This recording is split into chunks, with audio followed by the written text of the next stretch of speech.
وجعلنا الليل والنهار آيتين فمحونا آية الليل وجعلنا آية النهار مبصرة لتبتغوا فضلا من ربكم ولتعلموا عدد السنين والحساب وكل شيء فصلناه تفصيلا. تو آج سورہ بنی اسرائیل کی آیت نمبر 12 سے بیان ہے. اور ہم نے رات اور دن کو 2 نشانیاں بنایا ہے، پھر ہم نے رات کی نشانی مٹا دی اور دن کی نشانی کو روشن کر دیا تاکہ تم اپنے رب کا فضل تلاش کرو اور سالوں کی گنتی اور حساب کو جان لو. اور ہم نے ہر چیز کو تفصیل سے بیان کر دیا ہے. اصل میں اس آیت میں یہ فرمایا گیا کہ ہم نے تمہارے لیے 2 نشانیاں، ایک رات کی صورت میں اور دوسری دن کی صورت میں 2 نشانیاں بنائی ہیں. رات کی نشانی اندھیرا ہے اور دن کی نشانی روشنی ہے، اجالا ہے. رات کو کوئی دن نہیں کہے گا اور دن کو کوئی رات نہیں کہے گا. کیونکہ دن کی نشانی اجالا اور روشنی ہے اور رات کی نشانی اندھیرا اور تاریکی ہے جون سے، تاکہ رات جو ہے اس میں تم آرام کر سکو. ہر طرف اندھیرا ہو گیا، ہر طرف اندھیرا ہو گیا، تاریکی ہو گئی. اب تم اس میں آرام کرو. ظاہر رات کے وقت تم بازاروں میں، جنگلوں میں، کھیت بیابان باغات میں تو نہیں نکلو گے، تو اب آرام کرنے کا وقت ہے. اور دن کو اس لیے بنایا تاکہ تم دن کی روشنی میں اللہ کا فضل اور رزق کی تلاش میں نکلو. اب دن کی روشنی ہے تو باغات میں بھی جاؤ، کھیت کھلیان، اور اپنا اللہ کا جو اللہ نے تمہارے لیے ایک رزق رکھا ہے، اس رزق کی تلاش میں جو تمہارے مقدر کر دیا گیا رزق، دن کی روشنی میں تم اس کے لیے نکلو. تو تاکہ تم رات اور دن کے، پھر یہ جو اب رات اور دن کا اختلاف ہے کہ رات کے بعد دن نہیں آنا ہے اور دن کے بعد رات نہیں آنا ہے، اس سے تم اس اختلاف سے اپنے ہفتوں کو کیلکولیٹ کر سکو، مہینوں کو کیلکولیٹ کر سکو، سالوں کو کیلکولیٹ کر سکو، اور اپنے اوقات کو جن سے اس کا تعین کر سکو. تو یہ چیز اس آیہ کریمہ میں فرمائی. اسی آیت کے آخر پر جو فرمایا وَكُلَّ شَيْءٍ فَصَّلْنَاهُ تَفْصِيلًا، اور ہم نے ہر چیز کو تفصیل سے بیان کر دیا. تفصیل سے یعنی ہر وہ چیز جس کی طرف بھلے وہ دین ہے بھلے وہ دنیا ہے، دین اور دنیا کی کامیابی یا فلاح کو حاصل کرنے کی چیز ہے، جس چیز کے بھی تم کامیابی کے لیے کوشش کرتی ہو، ہر چیز کو ہم نے نہایت تفصیل کے ساتھ اس کتاب کے اندر بیان کر دیا ہے، ہر تفصیل کے ساتھ. ہاں یہ ایک علیحدہ بات ہے کہ اس تفصیل سے، کہ اس کتاب کے اندر ہر تفصیل کو بیان کر دیا گیا قرآن کریم کے اندر، اس تفصیل سے کوئی بھی شخص اتنا ہی فائدہ حاصل کر سکتا ہے جتنی اس کو اس کی طاقت یا استعداد عطا کی بخشی گئی ہے. جون سی ہے اتنا ہی وہ اس کی تفصیل سے جون سے وہ بہرہ مند ہوگا. اگر کسی کو اس قرآن کے اندر کچھ چیزیں نظر آتی ہیں، کسی کو کچھ چیزیں نظر نہیں آتی، تو جس کو نظر نہیں آ رہی اس کی اپنی عقل یا اس کی اپنی بصیرت کا حجاب ہے جو اس کو نظر نہیں آ رہی، جیسے کہ حضرت علی کرم اللہ تعالی وجہ الکریم جو ان سے ہیں، آپ فرماتی ہیں، آپ کا یہ قول ہے کہ قرآن کے اندر تمام علوم موجود ہیں، اور اس کے اوپر پہلے میں ایک تفصیل سے لیکچر بیان کر چکا ہوں کہ قرآن کے اندر تمام علوم موجود ہیں، لیکن عام لوگوں کی جو عقل ہے وہ ان کو سمجھنے سے قاصر ہے۔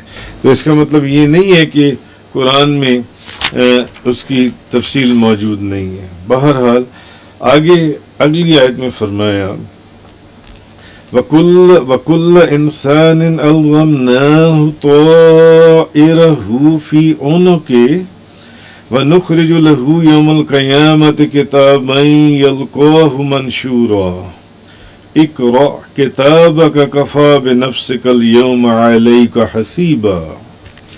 آیت نمبر 13 اور 14 سورہ بنی اسرائیل۔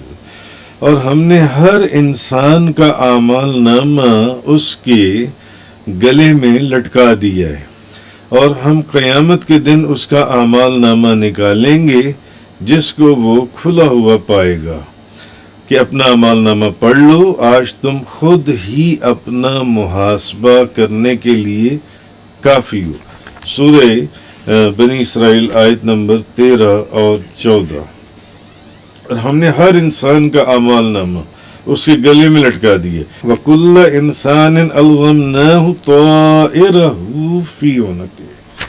تو طائر اصل میں ہر اس جانور کو کہتے ہیں جس کے پر ہوں اور وہ ہوا میں اڑتا ہو، جن سے طائر۔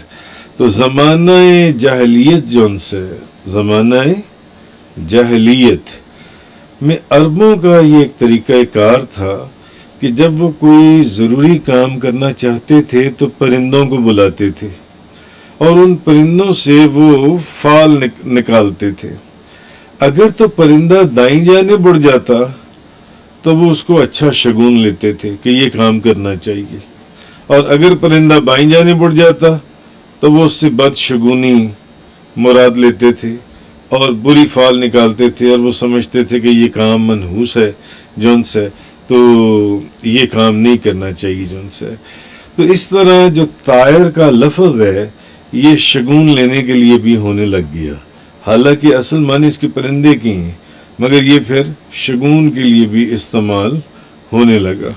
تو جیسے کہ آپ دیکھتے ہیں کہ آج بھی لوگ یہ خیال کرتے ہیں کہ اگر کوئی بندہ جا رہا ہو اور آگے سے کوئی بلی راستہ کاٹ جائے یا کالی بلی راستہ کاٹ جائے تو وہ اس کام کو کرنے کو منحوس سمجھتی ہیں اور کہتے ہیں نہیں یار یہ تو ہم باہر نکلے ہیں تو ایک کالے رنگ کی بلی راستہ کاٹ گئی ہمارا، چلو واپس چلو یہاں سے، تو وہ واپس چلے جاتے ہیں جون سے۔ تو علامہ آلوسی وہ فرماتی ہیں کہ یہ جو پھر اس یہ جو طائر کا استعمال ہے یہ پھر اصل میں برائی اور نوست میں ہونے لگا، آہستہ آہستہ آہستہ آہستہ۔ تو یعنی کہ اس کی شامت اعمال یا اس کی بری قسمت، کہ اس کی نحوست، اس کی بدشگونی جون سے یہ اس کے اندر ہونے لگا۔ تو کسی چیز سے بدفعلی نکال کر لوگ اپنے مطلوبہ کاموں سے رک جاتے تھے، یعنی یہ تو پرندہ بائیں طرف کو اڑ گیا اس لیے یہ کام نہیں کرنا، یا یہ راستے میں کالی بلی راستہ کاٹ گئی ہے یہ کام نہیں کرنا جانتا ہے۔ شریعت نے بتایا کہ کسی نفع کی حصول، کسی بھی فائدے کے لیے یا کسی نقصان کو دور کرنے کے لیے ان چیزوں کا کوئی بھی دخل ہے ہی نہیں، یہ صرف فضول باتیں ہیں، ان کا کوئی عمل دخل نہیں ہے۔ حضرت عبداللہ بن مسعود رضی اللہ تعالیٰ عنہ بیان کرتے ہیں کہ نبی پاک صلی اللہ علیہ وسلم نے فرمایا کہ بدشگونی جو ہے یہ شرک سے ہے، طائرہ یہ بدشگونی شرک سے ہے، اور ہم میں سے ہر شخص بدشگونی میں مبتلا ہے اور اس کی وجہ سے توکل جاتا رہتا ہے۔ یہ حدیث ہے، نبی پاک صلی اللہ علیہ وسلم نے فرمایا کہ فطیرہ بدشگونی شرک سے ہے، اور ہم میں سے ہر شخص بدشگونی میں مبتلا ہے، اس کی وجہ سے توکل جاتا رہتا ہے۔ تو بہرحال قرآن مجید کی یہ جو آیت میں نے آپ کے سامنے بیان کی ہے کہ اعمال جون سے وہ بھلے نیک ہوں یا بد ہوں، امام ابو عبیدہ انہوں نے بیان کیا کہ اللہ تعالیٰ نے جب مخلوق کو پیدا کیا نا، تو ہر شخص کے لیے عقل، علم، رزق، سعادت اور شقاوت کی ایک خاص مقدار معین فرما دی اللہ تعالیٰ نے جب مخلوق کو پیدا کیا تو ہر شخص کے لیے عقل، علم، اس کی عقل کتنی ہوگی، اس کا علم کتنا ہوگا، اس کی عمر کتنی ہوگی، اس کا رزق کتنا ہوگا، یہ سعادت مند ہوگا یا یہ شقاوت کی مہر اس کے اوپر لگی ہوگی، ایک مقدار معین فرما دی اللہ تعالیٰ نے۔ اور انسان جو اللہ نے تعداد اس کی معین فرما دی ہے، اس سے تجاوز نہیں کر سکتا۔ انہوں نے لکھا ہے انسان اس تعداد سے تجاوز نہیں کر سکتا۔ اب اللہ تعالیٰ کو ازل میں یہ علم تھا کہ انسان اپنے اختیار سے نیک کام کرے گا یا بد کام کرے گا، اس کے نتیجے میں وہ سعادت مند ہوگا یا شقاوت کی مہر اس کے اوپر لگی ہوگی، اور انسان اس مقدار سے تجاوز نہیں کر سکتا۔ تو اللہ کو علم تھا ازل میں کہ یہ اچھے کام کرے گا، یہ بندہ اچھے کام کرے گا، وہ بندہ برے کام کرے گا۔ اس کے لیے ازل میں سعادت لکھ دی، اس کے لیے ازل میں شقاوت لکھ دی۔ ایسا نہیں ہے کہ اس کے لکھ دینے سے وہ سعادت مند ہو گیا، اس کے لیے شقاوت نہیں۔ وہ جانتا تھا، کیونکہ اگر تو ایسا ہو کہ اس کے لکھ دینے سے انسان ایسا ہو گیا تو پھر جزا اور سزا کا عمل ہی ختم ہو جاتا ہے۔ پھر جزا اور سزا کس چیز کی جو سی ہے۔ تو انسان کے گلے میں اعمال نامہ، یہ جو فرمایا گیا اس آیت کے اندر، طائر، اعمال نامہ، یہ جو آپ کا اعمال نامہ، رجسٹر آف ڈیڈز کو اس کے لٹکانے کا مطلب یہ ہے کہ اللہ تعالیٰ نے جن چیزوں کو اس کے لیے مقدر کر دیا، جس چیز کو انسان کے لیے مقدر کر دیا، اور اس کے علم میں جن کا ہونا لازمی ہے، وہ انسان کے لیے لازم ہے، وہ انسان ان سے منحرف نہیں ہو سکتا۔ حدیث میں قیامت تک جو کچھ ہونے والا ہے اس کو لکھ کر قلم خشک ہو چکا ہے۔ حدیث ہے جو کچھ قیامت تک ہونے والا تھا اس کو قلم لکھ کر خشک ہو چکا ہے۔ عقل، عمر، رزق، بیماری، صحت، یہ تنگ دست ہوگا، یہ امیر کبیر ہوگا، ان چیزوں کے اندر انسان کا کوئی اختیار نہیں ہے، یہ محض اللہ کی تقدیر ہے۔ یہ سب چیزیں جو اللہ کی تقدیر۔ ہاں، جو نیک اعمال ہیں، جو بد اعمال ہیں، یہ انسان کے اختیار سے ہیں کہ کون بندہ نیکی کرے گا، کون بندہ نماز پڑھے گا، کون بندہ شراب پیے گا، کون بندہ سچ بولے گا، کون بندہ جھوٹ بولے گا، کون رزق حلال کمائے گا، کون حرام کا نوالا خود بھی کھائے گا، اپنی اولاد کو بھی کھلائے گا۔ یہ جو چیز ہے یہ انسان کے اختیار میں دی گئی۔ مگر لکھ یہ بھی ازل میں دی گئی، کیونکہ وہ جانتا تھا کہ یہ بندہ یہ کرے گا اور یہ بندہ یہ کرے گا، تو اس نے تمام امور کو لکھ کر انسان کے گلے میں لٹکا دیا. تو یعنی کہ یہ تمام امور اس نے اپنے علم ازلی سے جو جانا اس کے گلے میں لٹکا دیا گیا. تو یہ لازم کر دیے گئے، اس سے انسان آگے پیچھے نہیں ہو سکتا جن سے.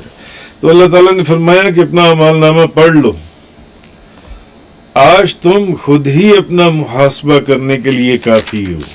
آگے جو آیت نمبر 14 کے اندر فرمایا اقرأ کتابک، اپنا اعمال نامہ پڑھ لو، کفا بنفسک اليوم علیک حسیبا، اپنا اعمال نامہ پڑھ لو، آج تم خود ہی اپنا محاسبہ کرنے کے لیے کافی ہو.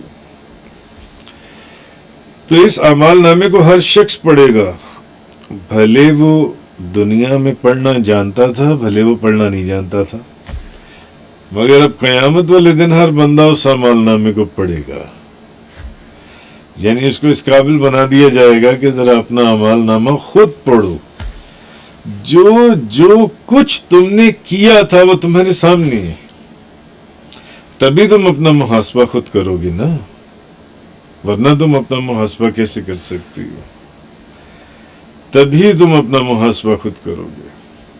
تو وہ اپنے محاسبے کے لیے خود کافی ہے. یعنی انسان کی طرف اس کا حساب سونپ دیا جائے گا کہ وہ بندوں کے درمیان اللہ کے عدل اور فضل کو جان سکے. اس لیے بھی اس کا اعمال نامہ اس کے آگے کر دیا جائے گا کہ دیکھو تم اللہ کے عدل اور اللہ کے فضل کو سمجھ سکو. دوسری چیز یہ کہ وہ یہ جان لے کہ اس کے خلاف اللہ تعالیٰ کی حجت قائم ہے. یعنی جب وہ اپنا اعمال نامہ خود سے پڑھ لے گا، دیکھ لے گا، وہ اعمال نامہ تو اس کے گلے میں لٹک رہا ہوگا، اس کو پتا ہوگا کہ میں نے یہ سب کچھ کیا ہے، تو وہ جان لے گا کہ آج میرے ساتھ زیادتی نہیں ہو رہی، جو کچھ ہو رہا ہے وہ بالکل میرے اعمال کا نتیجہ ہے. جو میں نے کیا تھا یہ وہی ہے جو میرے ساتھ ہو رہا ہے، جن سے میں واقعی اس سزا کا مستحق ہوں. اور یہ وجہ بھی ہو سکتی ہے کہ اگر اب وہ جنت میں داخل ہوا ہے تو وہ سمجھ لے کہ یہ اللہ کا عدل اور اللہ کا فضل ہے، نہ کہ یہ اس کے اپنے اعمال کی وجہ ہے. اور اگر وہ دوزخ میں داخل ہوا ہے تو اس کو پتا ہو کہ میں جو دوزخ میں داخل ہوا ہوں یہ تو میرے اعمال نامے کے اندر لکھا ہوا تھا. اپنا اعمال نامہ اس نے خود پڑھ لیا، اس کو سب پتا ہے میں نے دنیا میں کیا کیا تھا، ایک ایک چیز لکھ دی جائے گی. تفسیر قرآن کا یہ لیکچر انگلش میں سننے کے لیے براہ کرم ڈسکرپشن میں موجود لنک پر کلک کریں.